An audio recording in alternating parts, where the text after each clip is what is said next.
უფრო დეტალურად ალბათ კარგი იქნებოდა რომ გავცნობოდი, მაგრამ რაც დაპირზე ჩანს და რაც ნახე უკვე შევძელი, რეალურად არის პრობლემატური პირველ რიგში ტყვია, კადმიუმი და სხვადასხვა ნივთიერებები, აგრეთვე ძალიან უცნაურია დიოქსიდების და ნაერთების აღმოჩენა შიგნით, ეს ნიშნავს, რომ ჰაერის დაბინძურება საკმაოდ სერიოზული გვაქვს.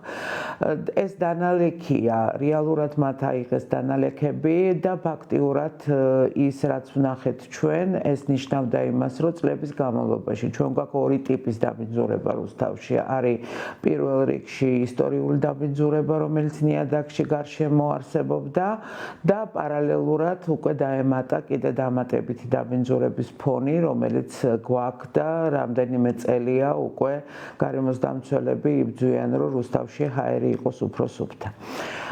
იცით თქვენ რომ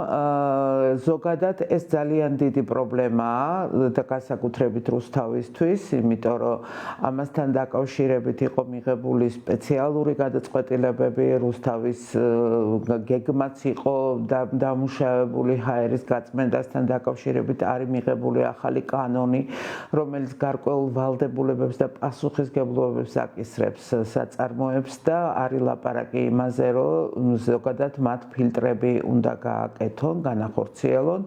შესაბამისი რომ ესე ვთქვათ მოვაცილოთ ეგრეთ წოდებული დაბინძურება, რომელიც გვაქვს ჰაერის. აქ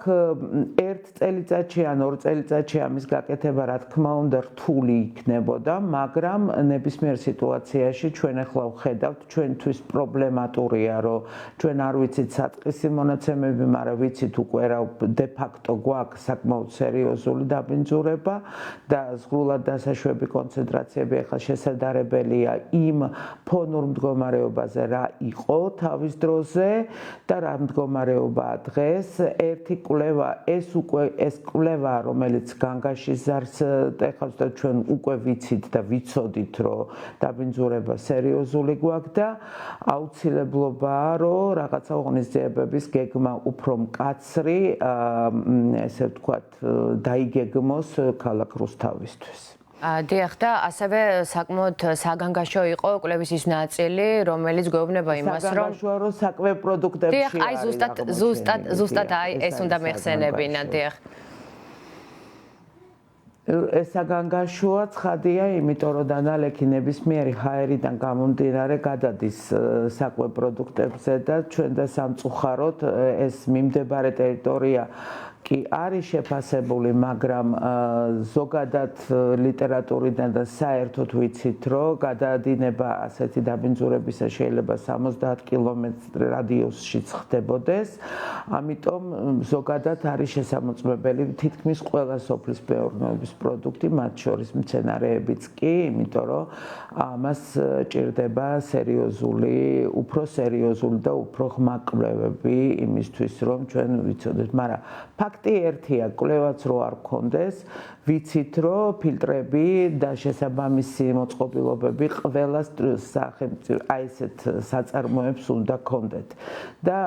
შესაბამისად უნდა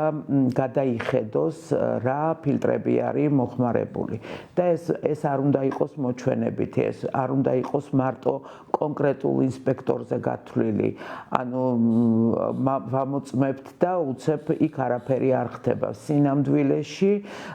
ეს ფონური მდგომარეობაც კი პრობლემატურია, ბევრ შემთხვევაში კიდე ერთხელ ვამბობ, გვაქვს აგრეთვე ისტორიული დაბინძურების წყაროები, ანუ გვაქვს დაბინძურება თავიდანვე იყო საბჭოთა პერიოდშიც იყო დაბინძურება, შესაბამისად ჩვენ უნდა ვიცოდეთ, რომ დაბინძურება გრძელდება და ფილტრები უნდა შევამოწმოთ ყველა საწარმოსი. რა თქმა უნდა, ეს მოითხოვს გარკვეულ გადაიარაღებას და მოითხოვს გარკვეულ ღონისძიებების გეგმას კონკრეტული საწარმოებისთვის ყოველწლიურად რა. თუმცა საწარმოს კეთილნებაზე ალბათ რთულია, ხომ? იყოს ადამიანი, აი მაშინ როდესაც ქალაქში გარემო ძალიან დაბინძურებულია. დიახ, ამას ვამბობ, აი თქვენ რადგანაც ამ თემაზე მუშაობთ, ალბათ გეცოდინებათ, თქვათ, რამდენად ხშირად ტარდება მონიტორინგი და აი დარღვევების აღმოჩენის შემთხვევაში, რაც თქვენც ახსენეთ, აქ თუ არა შესაბამისი რეაგირება ამ თემაზე მომუშავე უწყებებს. აი ეს არის ყველაზე რთული ელემენტი, რასაც ქვია მონიტორინგი, აქ ორი ტიპის მონიტორინგი უნდა იყოს, მონიტორინგი სახელმწიფოს მხრიდან და თვით მონიტორინგი თითეული საწარმოსი.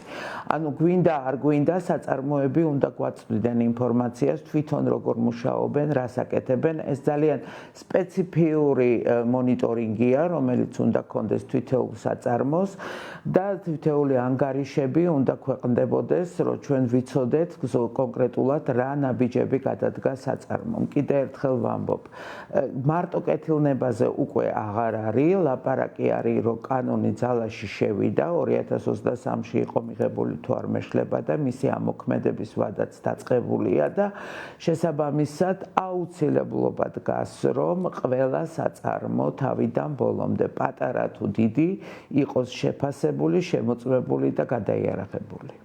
აი რაღაც სისტემური მონიტორინგის მიღმა კიდევ რა იქნებოდა თქვენი რეკომენდაციები როგორც საზოგადოებისთვის ასევე სახელმწიფოსთვის თქვა სიტუაციის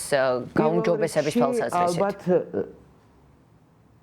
პირველ რიგში ალბათ კიდევ ერთი დამატებითი კვლევებია საჭირო თვითონ მოსახლეობა რა მდგომარეობაშია ტყვია იცით თქვენ რომ საკმაოდ რთული ნივთიერებაა და ძალიან მძიმეა და განსაკუთრებით მძიმეა კადმიუმის აღმოჩენა დანალექებში იმიტომ რომ ეს საკმაოდ ტოქსიკური ელემენტია, ამიტომ მნიშვნელოვანია რომ ფართო მასშტაბიანი შემოწმებები მოხდეს მოსახლეობის და მოსახლეობაში არსებობს სპეციალური მეთოდოლოგიები, როგორ შეიძლება ორგანიზმიდან გაიდევნოს, ასე ვთქვათ, ტყვია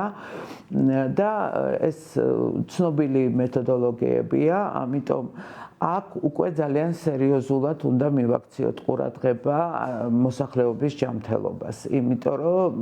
რეალურად ჩვენ პრობლემის წინაშე ვდგავართ, იმიტომ რომ საკვებ პროდუქტში აღმოჩენილი მაღალი კონცენტრაციები ამ ნივთიერებების საკმაოდ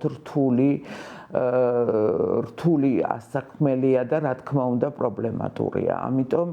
მასშტაბები, ყოველწლიური არა მარტო რეალურად ახლა მუდმივი მონიტორინგი უნდა იყოს ჩართული ქალაქ რუსთავში. მადლობა ძალიან დიდი გარეთ-სამაში მონაწილეობისთვის. ძალიან დიდი ძალისხმევა დაჭირდება, როგორც ადგილობრივი ხელისუფლების, პირველ რიგში ცენტრალური ხელისუფლების და კიდევ ერთხელ ვამბობ, აღსრულება კანონის უნდა დავიწყოთ.